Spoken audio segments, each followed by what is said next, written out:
Hugh Jackman stars as Wolverine, who has the keen senses of a wolf, an indestructible metal skeleton and razor-sharp, retractable claws, handy for opening tins of tuna. 3, 2, 1, action!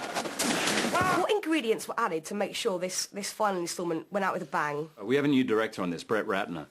Brett said to me, these are all the things. He had a sheet of paper with all the things he loved about the film. And on the flip side, he had 3 things that he thought we could add to it. And they were, and I think he's done it, I think they were funnier, sexier, more emotional. And I think that was all there in the script, and I think he helped to bring that out. And probably it's fitting. I mean, this is the last one. This Australian hunk actually first made his name in the theatre as the star of the musicals Oklahoma and, rather ironically, Beauty and the Beast. The release of the first X-Men film shot him onto the Hollywood A-list to star in big-budget thrillers Swordfish, Van Helsing, X-Men 2 and now 3. Ready? He is a real on-screen hero, though, as well. But the one thing I personally think lets him down is his hair. He's got this kind of bouffant thing going on. When you were researching the character of Wolverine, did you discover how he acquired this haircut? I got to tell you, when we first shot X-Men and I came on for my first day to shoot, the whole set was shut down.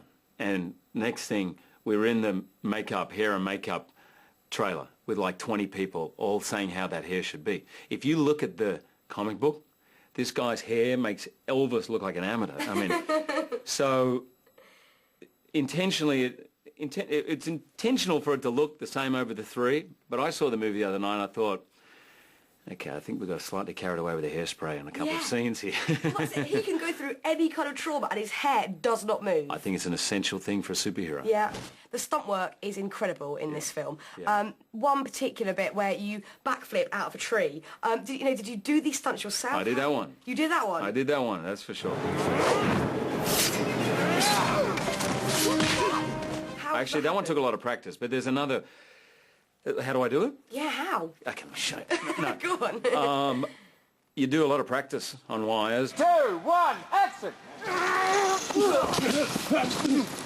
See, I love all that stuff. For me, that's part of the joy of it. You know, I know some people like stand back and want their doubles to do it. Actually, I'm not allowed to let my double do too much because it's my brother-in-law, my sister. No way. Yeah.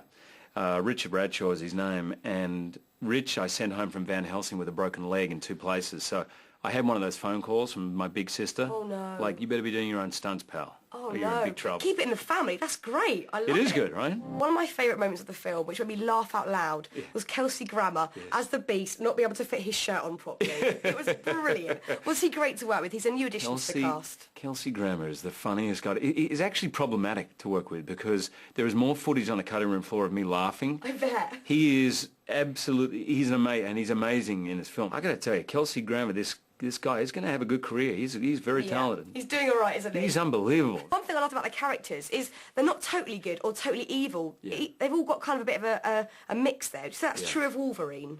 Oh, yeah. No, Wolverine, I think he, as a screen archetype, he's sort of like Mad Max, Dirty Harry, Han Solo. They're good guys, but they're not nice guys. Yeah. And this guy, I mean, Wolverine has got a shocking temper. A few people have asked me, would you like to be Wolverine in real life? And I'm like, you kidding? I'll be like multiple life sentences right now. The guy kind of gets mad and instead of pushing you around, just takes your head off. So I think he's also got a lot of vulnerability when it comes to love. And in this movie, he's a fighter, but he's as much a lover as he is a fighter. It's okay.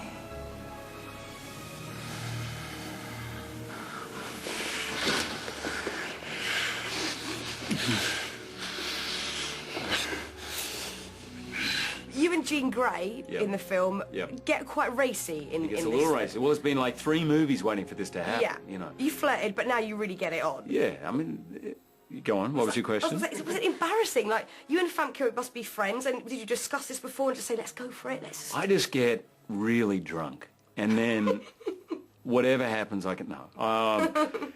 It is a little more, you're right. When you know someone, it's a little more uncomfortable. You'd think it'd be uncomfortable, like if you just said, hi, nice to meet you, let's hop into bed kind of thing.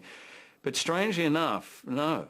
When you know someone, it gets a little weird. And probably because Funke knows my wife incredibly well. Like, they're good friends too. I once did a sex scene with my wife's best friend. It was one of my first jobs. And that was odd because, of course, we were then, that was a full-on, like, clothes off. Oh, wow. Here we go. And, you know, a couple of nights later, we were at a dinner party together, and it was like, hey, how are you? You know, yeah. But my wife is cool. As she says to me, she's been in bed with more men on film than I've had hot dinners. So she's done about 30 films herself, and so she knows the score. You're just evening it out. Exactly.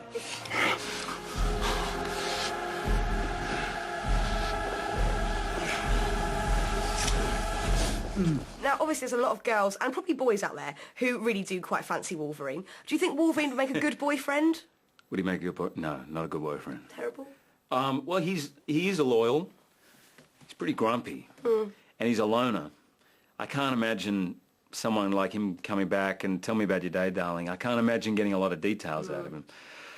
Or romance doesn't seem to be high on his list, and he's got a shocking temper. You know, on paper it doesn't look good, but apparently in bed he's just a dynamo. He's a wolf. So, you know. Well, the thing is, if I took Wolverine home to my parents, I think they'd be quite happy with my past ex-boyfriend, so... Really? I reckon it'd be all right, yeah. Except for the hair. Except for the, he's got we'll give him a little shave or something, I don't know.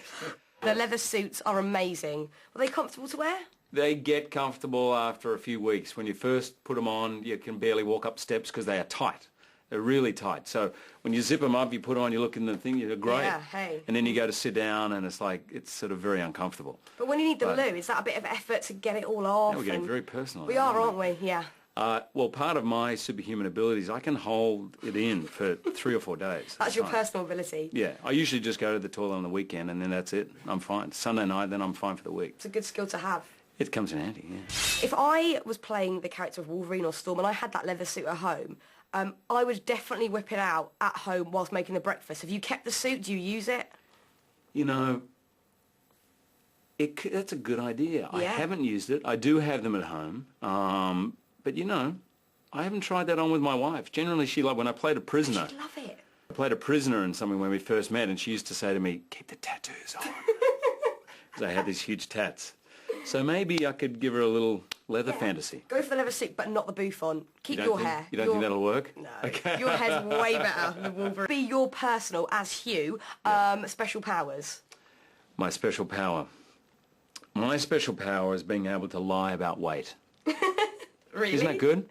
You can do that well? Oh, God, you've really lost weight. I mean, no, really, it's amazing. You didn't even know me before and you can tell that. That's amazing. That is a skill. I think you should eat and eat and eat because you're getting too skinny. Okay.